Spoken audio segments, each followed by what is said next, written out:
حضرت فقی ابو لیث سمرقندی رحمۃ اللہ علیہ فرماتے ہیں، خشیت الہیہ کی علامت کا اظہار 7 چیزوں میں ہوتا ہے۔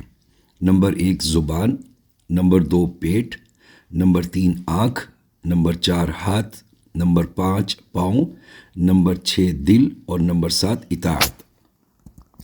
زبان، خشیت الہیہ کا اظہار زبان پر اس طرح ظاہر ہوتا ہے کہ زبان جھوٹ، غیبت اور یا وہ فحش گوئی سے محفوظ ہو کر ذکر الہی، تلاوت قرآن اور تکرار علم میں مشغول ہو جاتی ہے۔ پیٹ، خشیت الہی پیٹ میں اس طرح سے ظاہر ہوتی ہے کہ بندہ پیٹ میں حلال اور پاکیزہ رزق ہی داخل کرتا ہے، حلال رزق بھی بقدر ضرورت۔ آنکھ، آنکھ کے معاملے میں خشیت الہیہ کا اظہار اس طرح ہوتا ہے کہ بندہ نہ تو حرام کی طرف دیکھتا ہے اور نہ ہی دنیا کی بھول بھلائیوں میں رغبت رکھتا ہے، بلکہ اس کا دیکھنا عبرت کے لیے ہوتا ہے۔ ہاتھ، اپنا ہاتھ کسی حرام کی طرف نہیں بڑھاتا، بلکہ ہاتھ اٹھاتا ہے تو اطاعت الہی کی بجا آوری کے لیے۔ پاؤں، پاؤں میں خشیت الہی کا اظہار اس طرح ہوتا ہے کہ بندہ قدم کے معاملے میں اس قدر احتیاط برتتا ہے کہ ایک قدم بھی اللہ کی نافرمانی میں نہیں اٹھاتا۔ دل، دل میں خشیت الہی جب جا گزی ہو جائے تو دل سے عداوت، بغض، حسد یکسر ختم ہو جاتے ہیں اور اس کی جگہ خیر خواہی اور مسلمان بھائیوں کے لیے شفقت اور محبت کا جذبہ پیدا ہو جاتا ہے۔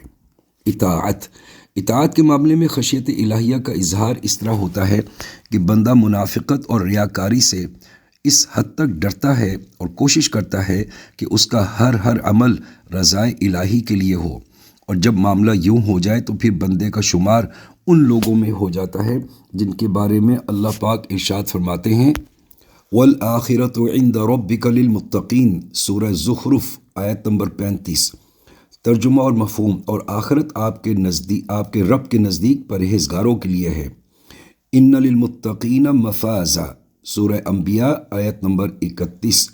ترجمہ اور مفہوم، بلا شبہ پرہیزگاروں کے لیے کامیابی ہی کامیابی ہے، یعنی متقین کے لیے نجات اور سعادت مندیاں ہیں۔ ان للمتقین فی مقام امین، سورہ دخان آیت نمبر 51۔ ترجمہ، یقیناً پرہیزگار امن کی جگہ میں ہوں گے۔ قرآن پاک میں متعدد مقامات پر اللہ تعالیٰ نے متقین کی تعریف کی ہے اور بتایا ہے کہ وہ جہنم سے نجات پانے والے خوش نصیب ہیں۔ ارشاد فرمایا، وَإِن مِّنكُمْ إِلَّا وَارِدُوهَا كَانَ عَلَى رَبِّكَ حَتْمًا مَّقْضِيًّا ثُمَّ نُنَجِّي الَّذِينَ اتَّقَوْا وَنَذَرُ الظَّالِمِينَ فِيهَا جِثِيًّا، سورہ مریم آیت نمبر 71 اور 72۔ ترجمہ، اور تم میں سے کوئی ایسا نہیں مگر اس کا گزر دوزخ پر ہوگا، یہ آپ کے رب پر لازم ہے اور اس کا فیصلہ ہو چکا ہے، پھر ہم نجات دیں گے پرہیزگاروں کو اور رہنے دیں گے ظالموں کو دوزخ میں، وہ گھٹنوں کے بل گرے ہوئے ہوں گے۔ حضرت کعب احبار رضی اللہ تعالیٰ عنہ فرماتے تھے کہ لوگو، کیا تمہیں معلوم ہے کہ وَإِن مِّنكُمْ إِلَّا وَارِدُوهَا کا مطلب کیا ہے؟ لوگوں نے کہا، وارد ہونے سے مراد جہنم میں داخل ہونا ہے۔ آپ رضی اللہ تعالیٰ عنہ نے فرمایا کہ نہیں، بلکہ وارد ہونے کا مطلب یہ ہے کہ جہنم انتہائی بدبودار صورت میں لائی جائے گی۔ جب مخلوق میں سے نیک و بد کے قدم اس پر جم جائیں گے تو ایک منادی ندا دے گا، اے جہنم اپنے ساتھیوں کو لے لو اور میرے ساتھیوں کو چھوڑ دو۔ پھر جہنم ہر جہنمی کو دھسا دے گی۔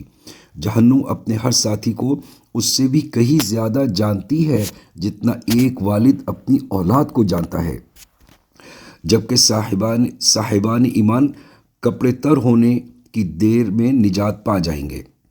جہنمی خازن کے پاس 2 رخا لوہے کا ایک ستون ہوگا، آن واحد میں اس ستون سے 7 لاکھ جہنمیوں کو جہنم میں دھکیل دے گا۔